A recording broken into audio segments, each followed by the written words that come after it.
This will be the sewing tutorial. In the previous video, we drafted the patterns and we transferred the patterns to the fabric, and I'm here with the sewing tutorial. So if you're yet to see that video, please do well to see that. So after cutting out the lining, like I said I would, this is what I have, and I promise you it was laziness that made me cut this lining like this. That was not my intention.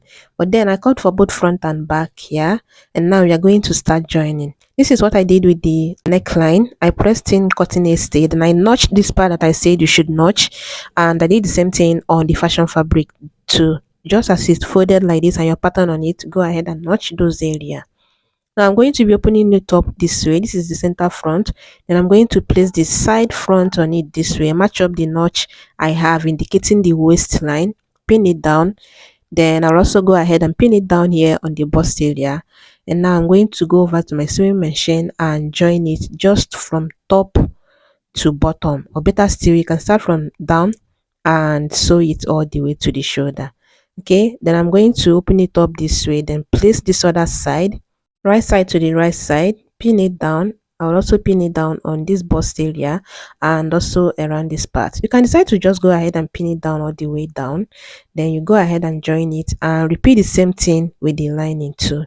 Then after joining and the ironing, this is what I have. This is the front part, like the right side, and then this is what the inside is looking like. I pressed open the seam lines and I notched on the bust area to help release the tension there. And this is what the lining is looking like. I also pressed open the seam lines. Now I'm going to be placing the fashion fabric this way and place my line on it, match up the neckline, and then we'll go ahead and sew it. But first, I'm going to be going down to the sewing allowance that I added. You know why cutting? I added stitching allowance here, and I measured it from fabric to pattern, and mine was about 1.2, and it's right here. So I'm going to be marking out my sewing allowance of ½ inch, the same joining allowance or stitching allowance that I added while cutting it out. I'm just going to mark it out because yeah, I'm a beginner in this sewing thing, and doing it like this will help me have a uniform stitch after I'm done, and yeah, make the scallop come out well. So I use my chalk to mark it out, and this is how I'm going to be sewing it. After sewing, you're likely not to be able to top stitch, so just sew. You can also sew with your hemming gum. Then after sewing the neck area, I'm going to match up the lining and the fashion fabric on the down part and sew it. Then after that, I'm now going to sew the side, match it up from the armhole and sew it all the way down. That way the lining draws up the fabric as it should. So after doing that, this is what I have. This is what the inside is looking like, and then this is what the outside is looking like. I went ahead to create this crease line, except your own have joining, like you cut it in a way that you have joining on the center front. Go ahead and create this crease line. Just fold it into two like this. Follow the center of the neckline and iron it all the way down. And this is what I did with the back. There is no dart. You're not stitching any dart. I already fixed my zipper after turning it, and because I do not have a layer blue zipper, I used invisible zipper. Yeah, that to the rescue. And this is what it's looking like. This is what the down part is looking like. In case you're going for the regular slit, this is just how you do it. After closing it on the center back, you follow the same allowance that you have and fold it all down. Later on, you go ahead and use your hemming gum to hold that fold. But then I'll be doing something with the center back later. Now I'm going to be turning the shoulder like you see me do it. I'll be using the back to, like the back lining, to turn the shoulder this way. Repeat the same thing on this other side, and after doing that, this is what I have. Now I'll go ahead and trim off the armhole area like you see me doing it here, and after that I'll go ahead and match them up from down to up. You're going to do it like you see me doing it here. Just match it up from down to up so that we can be able to trim out any excess around the armhole. And this is what I have, just about 0.25. I'll repeat the same thing on this other side. Match it up from down to the top like this, and then you trim off the excess. So after doing that, now I'm going to be doing my measurement. Just go ahead and measure your bust circumference divided by 2. Then you measure what you have left and share it equally on both sides. Remeasure to make sure that you have your measurement. On the waistline, the waist measurement divided by 2, I'll mark it and measure what I have left and share it equally on both sides. The hip line, the same thing. the hip measurement divided by 2. I'll mark it, then measure what I have left and share it equally on both sides. And after that, I'm going to be connecting the measurement like you see me doing it here. Please go ahead and use your pin, or I'll be doing that later. So whatever it is you have on the hip line, if it's 1 inch closing allowance that you have on the hip line, go ahead and take it all down. Then you go ahead and sew it as you're seeing me indicate here. Now let's talk about the sleeve. For the sleeve, we'll be drafting that, and I already created the straight line which my measurement will be starting on my paper. This paper is not on fold. So now I'm going to be creating a bridge of 2.5.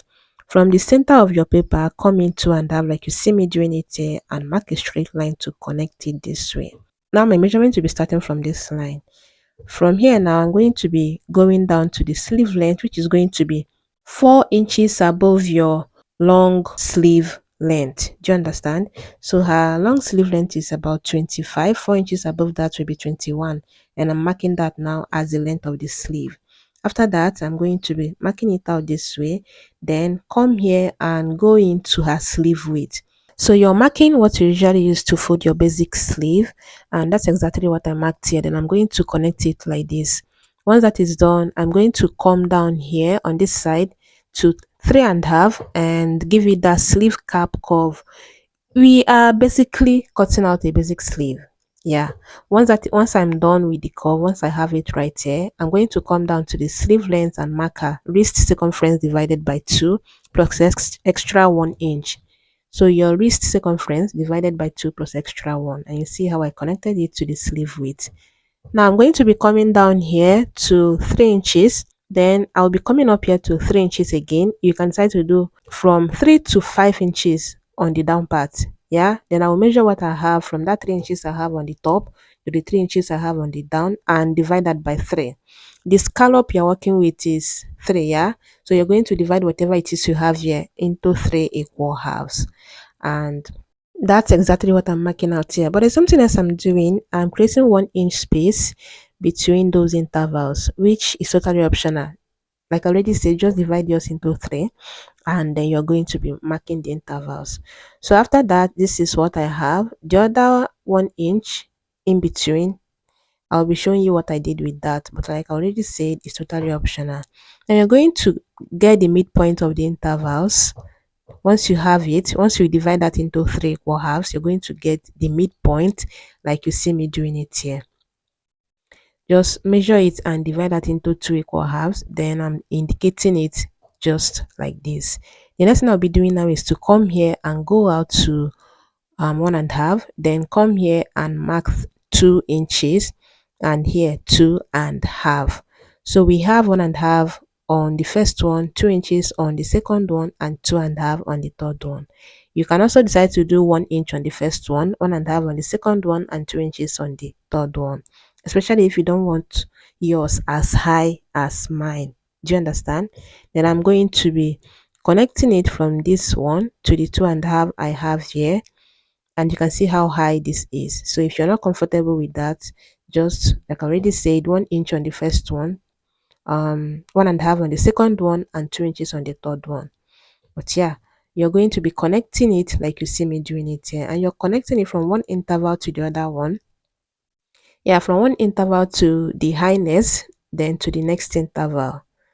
Do you get? And after that, this is what I'm doing with that space that I have in between the intervals. And that's why I say it's totally optional. You can do this without having the 1 inch space, and you still have a perfect curve.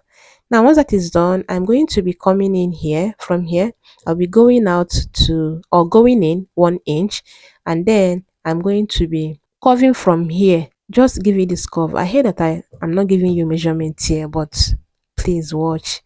I like giving measurements so that, yeah, when you're working with, you can work with any size. But I hate that I'm not giving you measurements here, but you will see how I try to blend this in until I have the perfect curve. At this point, you can also decide to be looking at the picture while doing this so that you have the perfect curve. And this is what I have afterwards.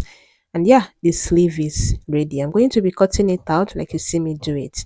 If 1 inch is we added to the wrist circumference divided by 2 is too small for you, please do 1.5. Yeah, 1.5 will do it, or even 2 inches, depending on how big you want your sleeve to come out. So I'm going to be placing it like this on my fabric to cut two. Each side of the sleeve is going to be two pieces of fabric, and here I folded my fabric in a way that I will be cutting for both sleeves. That's like four pieces of that, and I also folded my lining that same way. But then I'm not talking much about the lining because I interface that with hard stay. I think that's color stay, but that's why I'm not talking about it. Don't try it, please. It won't give you that relaxed effect. Yeah, it's supposed to look sturdy or firm, but don't use a color stay. Just use a soft stay, preferably cotton A stay for both fashion fabric and the lining. But here I have just the color stay or the hard stay on the lining alone. And then you see how I cut out this, adding my allowance on all the sides. And after that, we now have four pieces of the lining, four pieces of the fashion fabric, and without wasting much time, we'll just go ahead and start joining. So I already did this one, and yeah, because of the kind of finishing I did there, I'll be showing you how I did that. But there are so many ways you can go about this. I know at least two. So I had to tack it down or pin it down on the scallop to iron it so that the lining and then the fashion fabric will marry each other.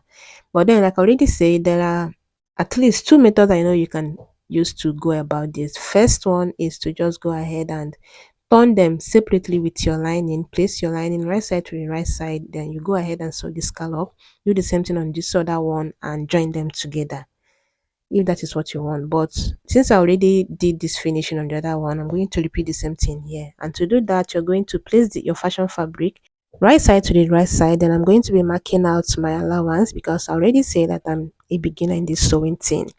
So after marking it, I'm going to be sewing like you see me do it and stop here, just on that 3 inches that we came off from the hem of the sleeve. So I'm going to be marking it out here. I'll measure that space I have here and also mark it on the lining just so they will align, because you'll still be turning that part with your lining later on.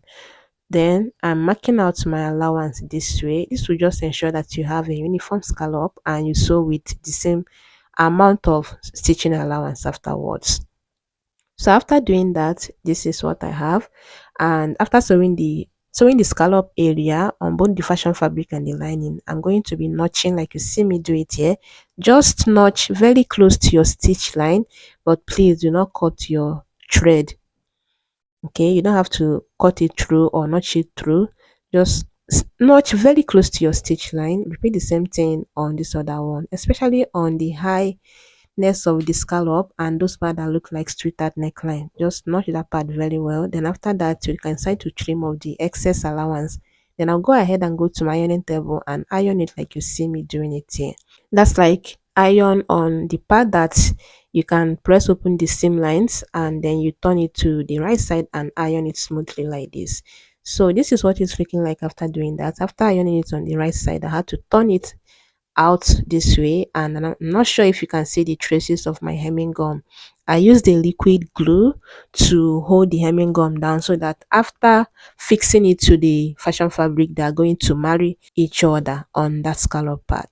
Now I'll place the fashion fabric this way, then place the lining on it, right side to the right side, yeah. Then I'll turn it to the fashion fabric so that I can see clearly where I'm stitching. And then this part is just like sewing a V neckline. So you're going to sew it like you're sewing a V neckline, and yeah. But before doing that, you will have to turn the hem of the sleeve like this other curved part. I'll have to turn it and top stitch. I'm going to sew it like this to here and top stitch on the lining.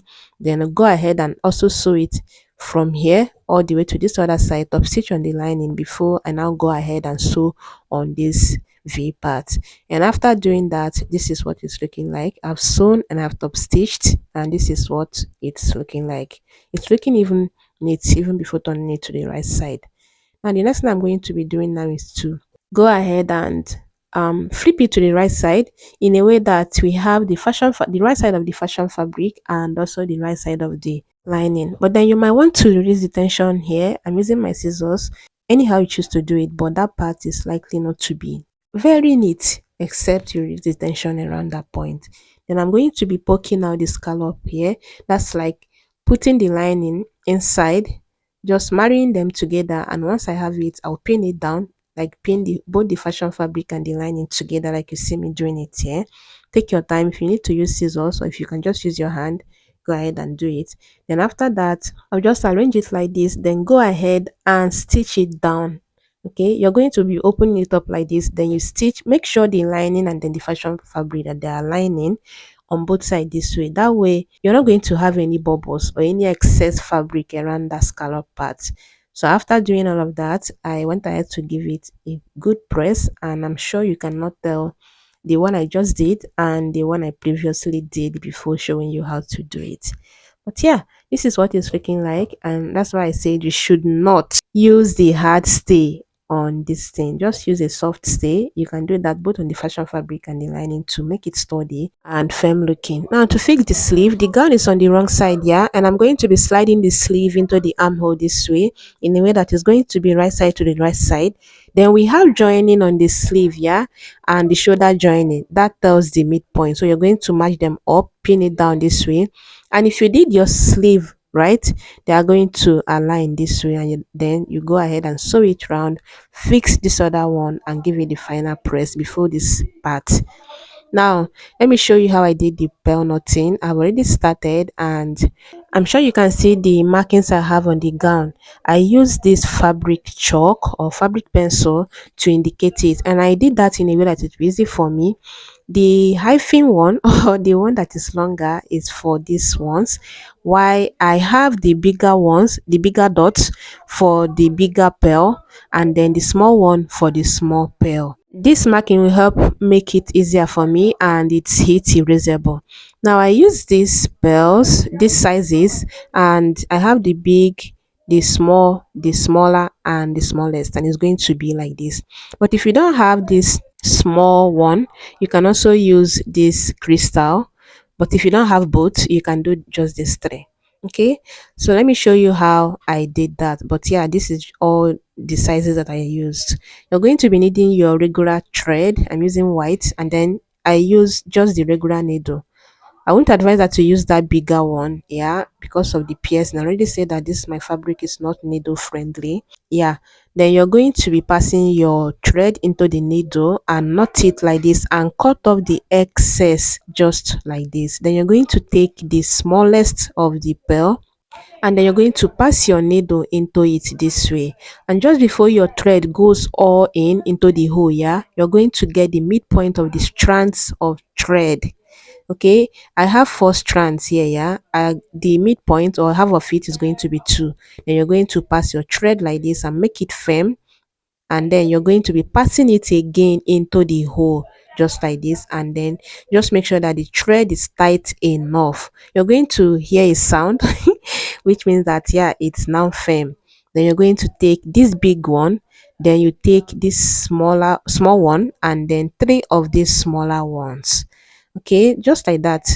I'm not a bidder, please don't come for me. If you have alternative ways of doing this, please go ahead and do it. But yeah, this is not even a complicated beading, so I just found this method easier. Now to pass it to the fabric, please, if you can, just take your fashion fabric and not lining. Not if you can, don't take it with your lining, otherwise it's not going to be relaxed afterwards. You're going to be having bubbles here and there. Then you're going to make sure that it's tight here, but also flexible, that the pearls are flexible on the rope. Then you pass it again like this, yeah, and then you're going to be, just before it goes all in, you're going to pass your needle in between this thread this way, and then you go ahead and knot it.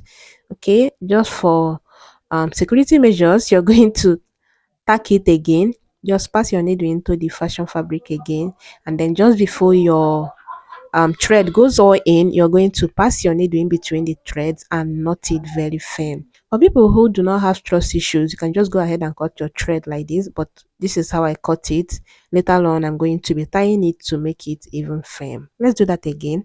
You're passing your needle into the smallest pearl hole, then you pass your needle again between the strands of the thread, make sure it firm, then you pass your needle again into the hole this way and make sure it firm, just as you can see me do it here. Then you take this biggest one, you take the bigger one, and then you take this smaller ones, three of that. And then you're going to make sure that it's like this, and then you're going to be passing it on this marking. If you can, please go ahead and mark this.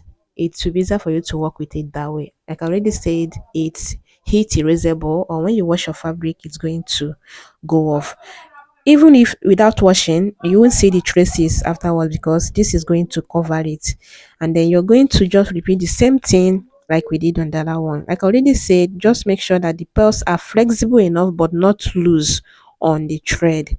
And then after knotting it the second time, like I'm doing here, you're going to cut your thread just enough for you to tie it later. Okay, and now to finish it up, you're going to make sure it's two strands, then you tie it first, tie it very firmly, then you tie it the second time, and then you cut it just very close to your tie, the tying, whatever. But yeah, you're going to repeat the same thing on all your markings. Then for the top part, I use the fabric glue to hold them down.